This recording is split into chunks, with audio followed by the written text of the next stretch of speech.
Putsch manqué au Burundi. Le numéro 2 de la tentative a plaidé coupable devant la Cour suprême.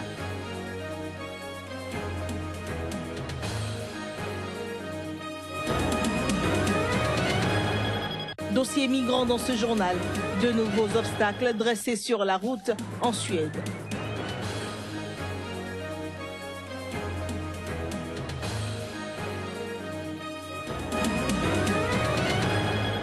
En football, on s'intéressera à Zinedine Zidane qui est appelé en sauveur au Real Madrid en Espagne.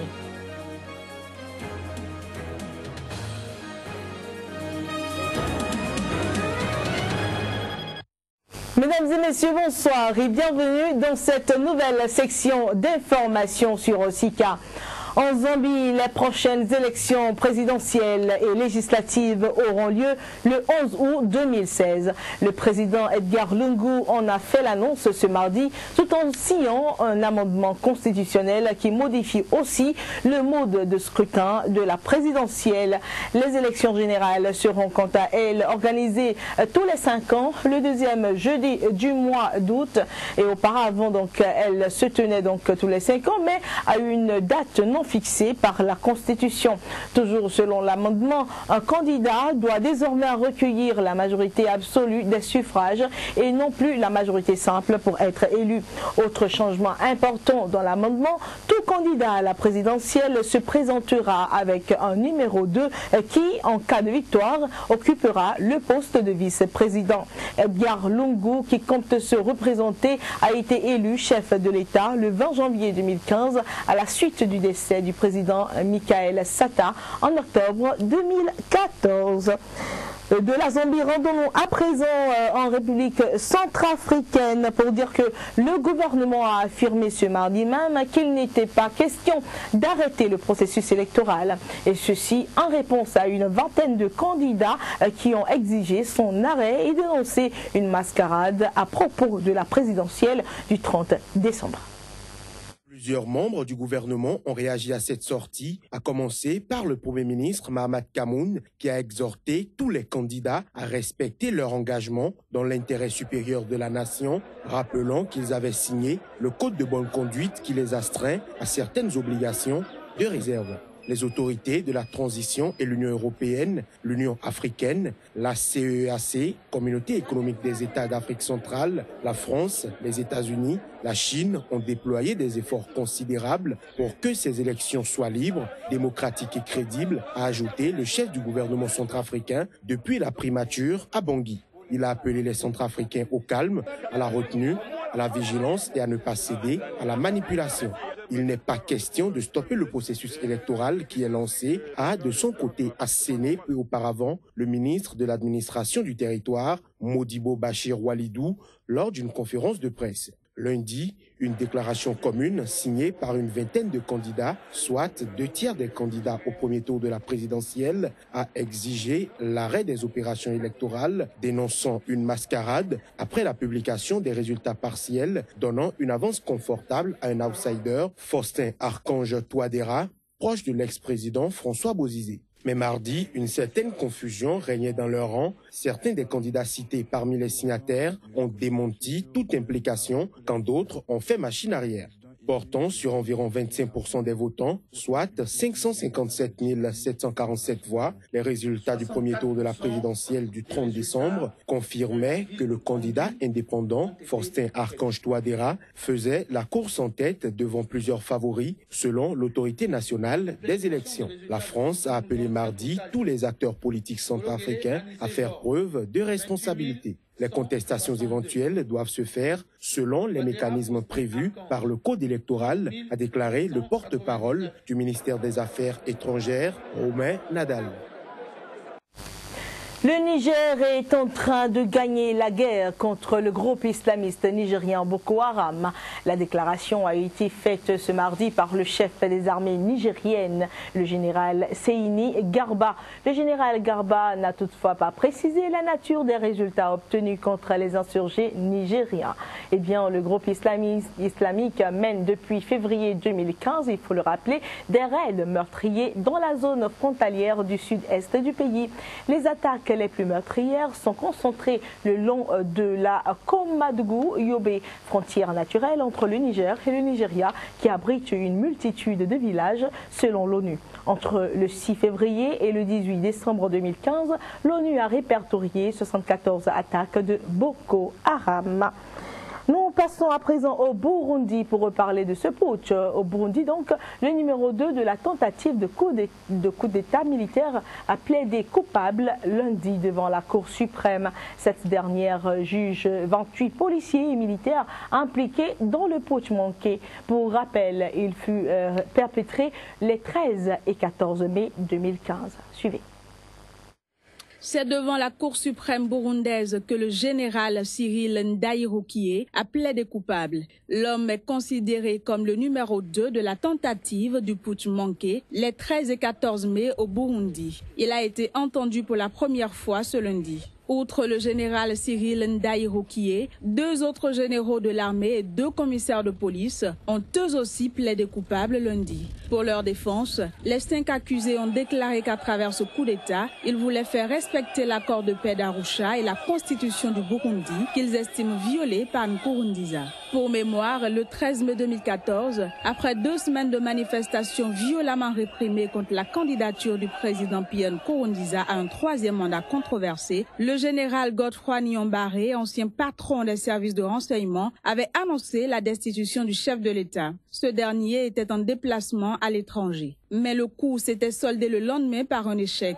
En tout, 28 personnes impliquées dans le putsch manqué font l'objet d'accusations dans ce procès. Elles encourent la perpétuité. L'audience s'est ouverte le 14 décembre à Gitega, une ville située à une centaine de kilomètres à l'est de Bujumbura. En Suède, les contrôles sont désormais systématiques sur le pont-tunnel de l'Orane Sud qui la rallie au Danemark. En effet, pour la première fois depuis un demi-siècle, la Suède impose depuis lundi dernier la présentation d'une pièce d'identité à toutes les personnes provenant du Danemark pour endiguer l'afflux de réfugiés sur son sol. Reportage. Pour la première fois depuis l'accord signé il y a un demi-siècle pour garantir la libre circulation des personnes entre les pays nordiques, la Suède impose pour entrer sur son territoire la présentation d'une pièce d'identité à tous les voyageurs arrivant du Danemark, lequel a aussitôt réagi en instaurant des contrôles à la frontière allemande. Ainsi donc, la Suède et le Danemark ont dressé lundi de nouveaux obstacles sur la route des migrants cherchant à obtenir l'asile dans ces pays prospères de l'Union européenne.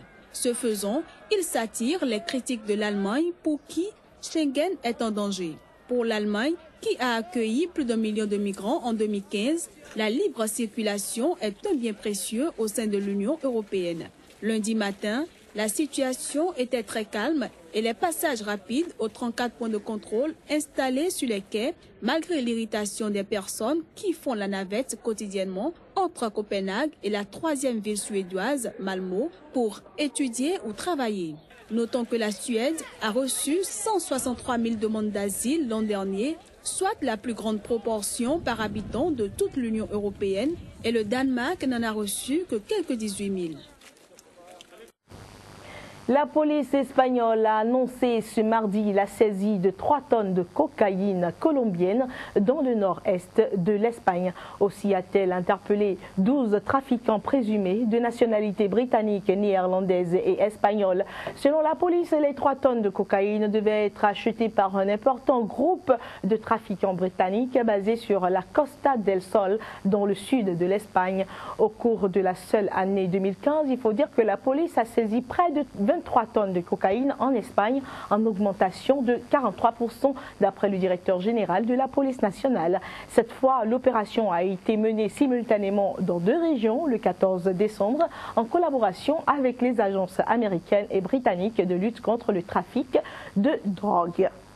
Puis aux États-Unis, pour la toute première fois, l'ancien président Bill Clinton a fait campagne lundi en solo pour son épouse Hillary. L'ancien président est convaincu qu'elle est la plus qualifiée pour diriger les États-Unis. À 69 ans, Bill Clinton était jusqu'à présent resté très discret. dans la campagne présidentielle en cours. L'ancien président a pris la parole devant quelques 700 personnes à Nashua, dans le New Hampshire, au nord-est des États-Unis. À propos d'Hillary, il a affirmé n'avoir encore jamais vu de son vivant un candidat à la Maison-Blanche qui soit plus qualifié de par ses connaissances, son expérience et sa personnalité pour faire ce qui doit l'être dans une période pleine d'incertitudes. Si cette élection porte sur comment faire pour que tout le monde soit inclus dans la prospérité de ce pays, si on veut des politiques sociales qui nous évitent de revenir en arrière, en ce moment, si on se demande qui est la personne pour y arriver, Hillary. Dans un monde où les frontières ressemblent plus à des filets qu'à des murs et où personne n'a le contrôle absolu, elle comprend ce qu'il faut faire pour assurer la sécurité de notre pays, pour éviter de majeurs événements catastrophiques et pour favoriser de bonnes choses autant que possible. Cette personne, Hillary, est qualifiée par ses connaissances, son expérience, son tempérament pour faire maintenant ce qui doit être fait pour ramener la prospérité et nous occuper de ces questions pour assurer notre sécurité. Cet État du Nord-Est est le premier à organiser ses primaires le 9 février prochain. Selon une moyenne établie par le site spécialisé Real Clear Politics, Hillary Clinton y est devancée par le démocrate Bernie Sanders dans les intentions de vote démocrate. Quant à la candidate, elle faisait campagne dans l'Iowa lundi, à plus de 2000 km de son mari. Cet État rural organise la première consultation électorale pour désigner les candidats préférés à la présidentielle le 1er février prochain. Une note de football à présent dans cette édition. Le salut du Real Madrid est entre ses mains et c'est un sacré défi. Zinedine Zidane a été nommé entraîneur lundi après l'éviction de Rafael Benitez. Il a pour mission de sauver le club d'une deuxième saison blanche d'affilée. Rude baptême de feu attend l'icône du football français de 43 ans, dont les débuts de technicien dans l'élite auraient été plus tranquilles à la tête d'un autre club que le Real, géant planétaire 10 fois titré en Ligue des Champions. Mais Zidane, ancienne légende du club, était sans doute destiné à y entraîner un jour dans le prolongement logique de sa nomination à la tête de la réserve à l'été 2014. Et en tant qu'entraîneur, il a ainsi l'opportunité de se montrer d'entrée à la hauteur du joueur d'exception qu'il a été. Zidane, à partir de maintenant, tu es l'entraîneur du Real Madrid et pour moi, en tant que président, c'est un honneur de t'avoir à mes côtés. Parce qu'en plus, je sais que pour toi, le mot impossible n'existe pas. Cette nomination est un aboutissement pour Zidane, même si le calendrier a sans doute été un peu précipité par le départ de Rafael Benitez, victime de ses mauvais résultats et qui laisse le Real à la 3e place de la Liga, à 4 longueurs de la première place occupée par l'Atlético Madrid. Fin novembre, Zidane reconnaissait d'ailleurs que malgré l'obtention en mai 2015 de son diplôme d'entraîneur, il lui manquait beaucoup de choses pour franchir le pas. Mais il s'est montré plus affirmé lundi pour sa première prise de parole, regard droit, chemise blanche et veste bleue. Nous avons le meilleur club du monde, les meilleurs supporters du monde. Ce que nous devons faire maintenant et ce que je vais essayer de faire, c'est faire de mon mieux pour que cette équipe, à la fin de la saison, remporte quelque chose.